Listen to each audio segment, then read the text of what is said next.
ठीक है बैरिस्टर साहब, आपको लगता है कि ईरान को जवाब देना चाहिए, और क्या ईरान के पास इतनी सलाहियत है इतने अपने कीमती लोग मरवाने के बावजूद कि वो जवाब दे सकें, या ईरान को ट्रंप साहिब की डील मान लेनी चाहिए? देखिए, सबसे पहले तो एक मैं तस्दीक कर दूं कि जो कल मीटिंग हो रही थी यूएसए के साथ, आज ईरान ने कहा कि वो मीटिंग करेंगे। ये एक अच्छी बात है ईरान की कि उन्होंने उस डिप्लोमेटिक चैनल को बंद नहीं किया। जो कल वो कह रहे थे, कल तक कह रहे थे कि जी हम उस मीटिंग में, संडे की मीटिंग में नहीं जाएंगे, लेकिन अब ईरान ने कहा कि जी हम सर उस अभी मीटिंग में शरीक होंगे। अब उसमें एक तो ये हाँ बात है। बैरिस्टर साहब। दूसरी बात, मंसूर जी साहब कुछ कहना चाह रहे हैं? दूसरी बात ये है, जी। दूसरी बात ये है कि आपने जो उसमें कहा है कि उनकी कैपेसिटी है, कैपेसिटी का उनका ज़रूर इश्यू है। इश्यू उसकी एक बहुत बड़ी वजह ये भी है कि उनके उनके ऊपर पाबंदियाँ बहुत सारे अरसे से हैं। उनके पास जदीद टेक्नोलॉजी का फुकदान है, उनके पास वो जदीद तैयारे नहीं है। एयर फ़ोर्स के जो तैयारे हैं, वो पुराने तैयारे हैं, उनके पास काफ़ी पुराने हेलीकॉप्टर्स एंड जो एयरक्राफ्ट्स हैं। आफ्टर दैट ये है कि अगर उनको रशिया सपोर्ट करता है या चाइना सपोर्ट करता है, जो मेरा ख्याल है कि रशिया तो किस हद तक सपोर्ट करेगा, चाइना खुल के सपोर्ट नहीं करेगा। फिर तो हो सकता है कि वो इस वॉर को प्रोलॉन्ग करने में जाएँ। अगर वो सपोर्ट नहीं करते तो फिर प्रॉब्लम हो जाएगा। फिर हो सकता है कि उसमें ये हो कि वो इसको प्रोलॉन्ग ना करें। लेकिन इसमें एक जो इंटरेस्टिंग बात है कि यूनाइटेड नेशन सिक्योरिटी काउंसिल का जो इजलास हो रहा था, वो रात भी हुआ, अभी भी उसमें बातें हो रही हैं, उसपे बहुत सारे चीज़ों पे डिस्कशन हो रही है। उसमें यूनाइटेड नेशंस की ये कोशिश है कि किसी तरह इस सिचुएशन को डी-एस्केलेट किया जाए।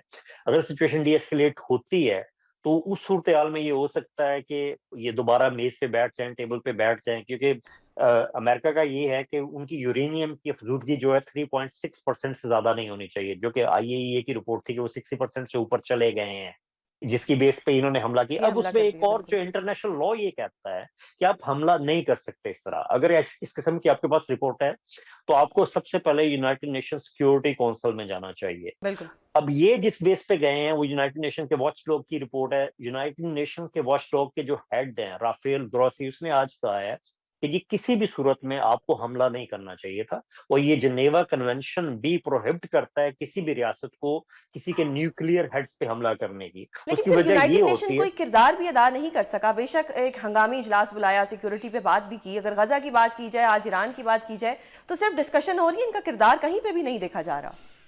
उसमें एक इश्यू ये भी है कि उनकी जो पिछली प्रीवियस हिस्ट्री है इसराइल की, कि 1981 में उन्होंने इसी तरह एटमी रिएक्टर को इराक में निशाना बनाया था। उसमें बिल्कुल यूनाइटेड नेशन सिक्योरिटी काउंसिल का इजलास हुआ, उन्होंने ये कहा कि इल्लीगल कर रहे हैं जो इसराइल ने किया है, जो अटैक किया है इराक की एटमी रिएक्टर पे। तो ये इनका पहले भी हिस्ट्री रही है कि उन्होंने इस तरह की हरकत की है, जो पूरी दुनिया में किसी मुल्क ने नहीं की। क्योंकि इसमें जिनेवा कन्वेंशन में ये क्लियर कहा गया कि आप कुछ भी करें, आप किसी के एटमी रिएक्टर्स को निशाना ना बनाएं, जो उनके एटॉमिक एसिड्स हैं उनके करीब ना जाएं। उसकी वजह ये होती है कि अगर उसमें कोई अटैक होता है, तो उसमें रेडिएशन लेवल इतना हाई जा सकता है कि उस रीजन में पूरे में तबाही मच सकती है, लोगों की जानें जा सकती हैं। इसी वजह से इसको स्पेसिफिकली इंटरनेशनल लॉ के तहत रिस्ट्रिक्ट किया गया है। अब ईरान के पास फर्ज करें ये नेगोशिएट करते हैं, ऑब्वियसली 3-4 वीक के बाद ये नेगोशिएट हो जाएगी सिचुएशन। तो अब ईरान को मैं ये समझता हूँ कि सबसे पहले तो आईसीजे में जाना चाहिए। दो, आईसीजे का किरदार गजा के हवाले से बहुत स्ट्रांग नहीं रहा, इसराइल ने उनकी बात एग्जैक्टली। नहीं मानी। बट अभी सिचुएशन थोड़ी डिफरेंट है। अभी जो यूरोप है वो इसराइल के इस तरह साथ नहीं खड़ा हुआ, यूरोपियन यूनियन इस तरह नहीं खड़ी हुई, नाटो इस तरह नहीं खड़ी हुई। उनकी तरफ से बहुत ही स्ट्रॉन्ग किस्म के कल से बयान आ रहे हैं। टर्की उस तरह, जिस तरह इसराइल के साथ टर्की के अच्छे रवाबत थे, उनकी जो स्टेटमेंट है वो ये कहती है कि आपने ये गलत किया है। इस तरह सऊदीया ने भी बड़े खुल के स्टेटमेंट दिए। तो इंटरनेशनली पहली दफा आपने गजा की जंग में इस तरह की नहीं देखी होगी, जो क्रिटिसिज्म हुआ इसराइल पे। इसमें पहली दफा इसराइल पे क्रिटिसिज्म हुआ है, क्योंकि ऑब्वियसली इन्होंने वायलेशन की है article 2 subsection 4 of United nation charter की। उसके अलावा 51 चार्टर को भी वायलेट किया इसराइल ने, जो कि इंटरनेशनल लॉ को पहले भी वायलेट किया गजा में, जब इन्होंने उसकी रूलिंग नहीं मानी आईसीजे की। इस वजह से पूरी दुनिया में अब जो ममालिक हैं वो इनके खिलाफ हो रहे हैं, क्योंकि इंटरनली पब्लिक का प्रेशर आ रहा है। जैसे यूके में पब्लिक का प्रेशर था, यूएसए में पब्लिक का प्रेशर था कि अपनी हुकूमतों पे कि आप क्यों सपोर्ट कर रहे हो उसको। तो ये एक बहुत बड़ा इशू है कि हुकूमतें अगर सपोर्ट कर भी रही हैं तो बड़ी ढके छुपे इस वक्त कर रही हैं। जैसे अगर ये जंग प्रोलॉन्ग करती है यूके, फ्रांस या अगर इस इसमें सपोर्ट करते हैं। यूएसए तो खुल के करेगा, यूके और फ्रांस करते हैं, तो हो सकता है वो छुप के करें, उतना ओपनली नहीं नहीं करें। हालांकि ईरान ने कल कहा है कि हमारे बैलिस्टिक मिसाइल्स को इंटरसेप्ट यूके ने और फ्रांस ने भी कहा किया है, इसी वजह से उन्होंने थ्रेट दी है कि हम उनके बैरी बेड़ों पे हमले करेंगे। मैं ये समझता हूँ कि उनकी एक अच्छी बात है कि उन्होंने इस किस्म की स्टेटमेंट जारी कर दी है कि आप इससे पीछे रहें। दुरुस्त। अब इसमें यूके, फ्रांस या यूएसए भी बराह रास्त जंग में नहीं जाना चाहते। और दूसरी बात ये है, इंटरनेशनली जो अहम चीज है कि यूएसए की निगोशिएट कर रहा था उस डील को 3.6 से नीचे लाने के लिए, यूरेनियम की अफजूदगी, उसको ऑब्वियसली सबोताज कर दिया उस पूरे डायलॉग के प्रोसेस को इसराइल ने। उसकी वजह से भी अमेरिका बहुत खुश नहीं है इस बात पे।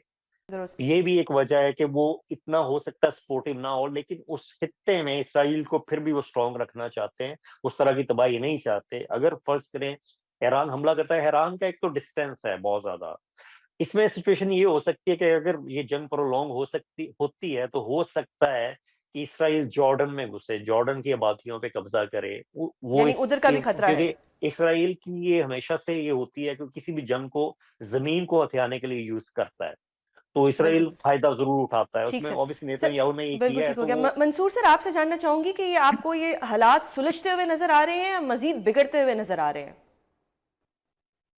जी, मैं आपके सवाल से पहले जवाब देने से पहले एक छोटी सी फैक्चुअल करेक्शन करना चाहूँगा।